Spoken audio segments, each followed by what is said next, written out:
आप सभी लोग जानते हैं कि इस बार मकर संक्रांति को लेकर भक्तों के मन में बहुत बड़ा असमंजस बना हुआ है। कारण यह है कि इस बार मकर संक्रांति पूरे 2 दिनों की पड़ रही है। इसी वजह से लोगों के मन में यह प्रश्न उठ रहा है कि इस वर्ष मकर संक्रांति 14 जनवरी 2026 बुधवार को मनाई जाए या 15 जनवरी 2026 गुरुवार को। देखिए, शास्त्रों में एक बात बहुत स्पष्ट कही गई है, मकर संक्रांति उसी दिन माननी चाहिए जिस दिन सूर्य देव मकर राशि में प्रवेश करते हैं और सूर्य का उत्तरायण होता है। इस बार 14 जनवरी 2026 बुधवार को दोपहर में लगभग 3:13 के आसपास सूर्य देव मकर राशि में प्रवेश करेंगे। इसी क्षण से सूर्य का उत्तरायण आरंभ होगा। इसलिए शास्त्रीय दृष्टि से देखा जाए तो इस बार मकर संक्रांति का पर्व 14 जनवरी 2026 के दिन ही मनाना अत्यंत शुभ माना जाएगा।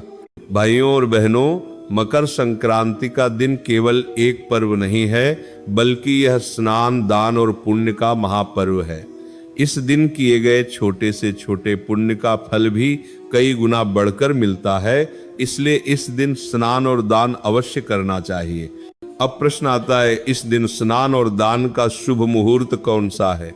मकर संक्रांति के दिन स्नान का शुभ समय प्रातःकाल, विशेष रूप से ब्रह्म मुहूर्त माना गया है। इसीलिए आप सभी को प्रयास करना चाहिए कि इस दिन सुबह जल्दी उठकर स्नान करें। शास्त्रों में विशेष रूप से गंगा स्नान का बहुत बड़ा महत्व बताया गया है। यदि संभव हो तो गंगा नदी में या प्रयागराज के त्रिवेणी संगम में जाकर स्नान करना सर्वोत्तम माना गया है।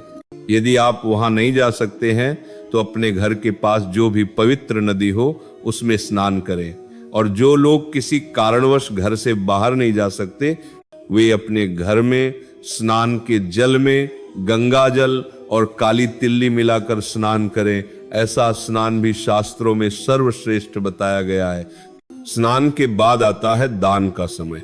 ध्यान रखिए, दान हमेशा पुण्य काल में ही करना चाहिए। पुण्य काल सूर्य के उत्तरायण के बाद ही प्रारंभ होता है, अर्थात 14 जनवरी बुधवार को दोपहर 3:13 के बाद पुण्य काल शुरू होगा। यह समय लगभग 2 घंटे 32 मिनट तक रहेगा। इसी अवधि में दान पुण्य करना विशेष फलदायी माना गया है।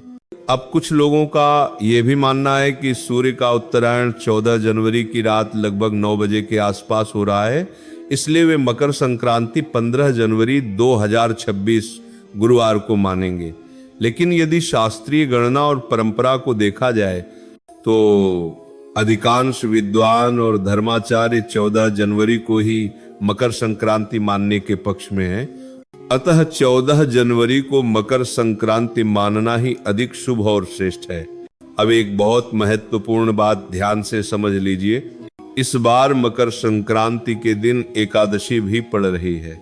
एकादशी के दिन चावल का सेवन वर्जित माना गया है, जबकि खिचड़ी में चावल और दाल दोनों का प्रयोग होता है। इसलिए इस बार मकर संक्रांति के दिन अपने घर में खिचड़ी बनाकर खाना उचित नहीं है।